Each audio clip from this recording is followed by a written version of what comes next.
8 मार्च 2014 कोलंबपुर airport से एक मुसाफिर जहाज उड़ा। 239 लोग, ख्वाब, मंजर, सब कुछ नॉर्मल लग रहा था। लेकिन चंद मिनट बाद रेडार ने वो मंजर दिखाया जो तारीख में कभी नहीं देखा गया। ना कोई हादसा, ना कोई सिग्नल, बस एक आखिरी जुमला, गुड नाइट मलेशिया 370। और सवाल आज भी वही, ये जहाज जमीन पर गिरा या जमीन ने निगल लिया। कोलंबपुर एयरपोर्ट से 12:41 पर मलेशिया एयरलाइन फ्लाइट MH370, एक बोइंग त्यारा 777।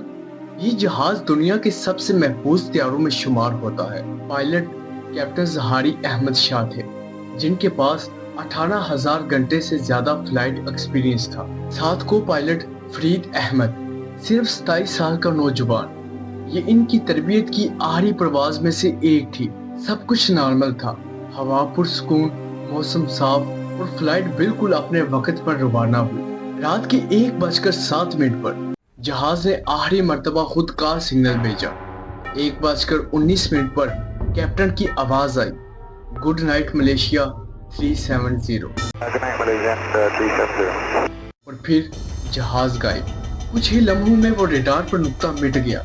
कोई मेडे कॉल नहीं, कोई अलर्ट नहीं, और जहाज ऐसे गायब हुआ जैसे किसी ने एक बटन दबाया और जहाज आसमान से मिट गया।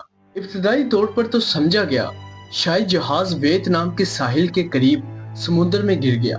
रेस्क्यू टीम भेजी गई, चाइना, मलेशिया, थाईलैंड सब हरकत में आ गई। लेकिन कुछ ही दिनों बाद सैटेलाइट डाटा ने एक हैरानकुन इंकशाफ किया। जहाज ने अपना रास्ता बदल लिया। बीजिंग जाने के बजाय वो पलटकर बहरे हिंद की तरफ चला गया। किसी ने जहाज के ट्रांसपोर्टेड और कम्युनिकेशन सिस्टम को बंद कर दिया था। यानी कि ये कोई आम खराबी नहीं थी, ये अमल सिर्फ काकपट से मुमकिन था। मलेशिया की रेडार्स ने कुछ देर के लिए एक नामालूम जहाज को पकड़ा था, लेकिन फिर वो भी ओझल हो गया। दुनिया के सबसे जदीद रेडार होने के बावजूद एक बोइंग 777 गायब हो जाए, ये बात तो साइंस के लिए नाकाबिले यकीन थी।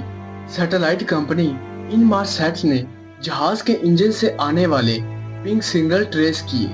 इन सिग्नल के मुताबिक जहाज तकरीबन 7 घंटे तक प्रवास करता रहा और आखिरी सिग्नल जनूबी बहरे हिंद के ऊपर से मिला। वो इलाका इतना दूर और गहरा था कि वहां कुछ तलाश करना समुद्र में सुई ढूंढने के बराबर था। ऑस्ट्रेलिया ने क़यादत संभाल ली, सैकड़ों जहाज और बहरी बेड़े भेजे और लाखों डॉलर की लागत लगी, और फिर भी कुछ नहीं मिला। ना ब्लैक बॉक्स मिला और ना ही मलबा मिला। बस सैटेलाइट की एक धुंधली लाइन जो कहती थी जहाज जनूब की तरफ जा रहा था। मगर क्यों? क्या कोई रास्ता था जो नक्शे पर नहीं दिखाया गया, या कोई और ही राज था जिसको आज तक छुपाया जा रहा है? जब हकीकत नहीं मिली तो नजरिए पैदा होने लगे। पहला नजरिया था पायलट खुद मुलवस था। कुछ रिपोर्ट्स के मुताबिक जहारी अहमद शाह ने फ्लाइट से कुछ दिन पहले अपने सिमुलेटर पर यही रास्ते पर प्रैक्टिस की थी। कुछ कहते हैं कि वो ज़हनी दबाव में था, कुछ कहते हैं वो सियासी वजूहात की वजह से एहतजाजी एक्शन करना चाहता था। लेकिन इसके घर से कोई अलविदा हाथ नहीं मिला, ना कोई नफ्सियाती मसला साबित हुआ। दूसरा नजरिया ये पेश किया गया कि हाईजैकिंग। कुछ माहिरीन का कहना था कि शायद जहाज को डेगो गेरिका नामी अमेरिकी फौजी अड्डे पर उतारा गया, लेकिन अमेरिका ने इसकी सख्ती से तरदीद की। इनके मुताबिक इस रात इस इलाके में कोई गैर मुल्की जहाज नहीं था। तीसरा नजरिया आग या तकनीक की खराबी, कि शायद जहाज में आग लगी, पायलट ने बचाने के लिए मोड़ दिया, लेकिन नजरिया फेल हो गया और वो ऑटो पायलट पर उड़ता रहा जब तक ईंधन खत्म नहीं हुआ। लेकिन इसमें भी एक सवाल उठता है कि अगर आग लगी तो इतने घंटे हवा में कैसे उड़ता रहा? हर जवाब एक नया सवाल पैदा कर रहा था, और हर सवाल एक नया राज। कुछ महीनों बाद अफ्रीका के साहिल से कुछ टुकड़े मिले, जहाज के पर के हिस्से। इन पर MH370 का नंबर लिखा हुआ था, लेकिन वो इतने फासले पर कैसे पहुंचे? बहरे हिंद से हजारों किलोमीटर दूर। साइंस कहती है समुद्री बहाव, लेकिन कुछ लोग आज भी मानते हैं कि ये मलबा खुद समुद्र में डाला गया था। تاکہ سچ کو چھپا سکے۔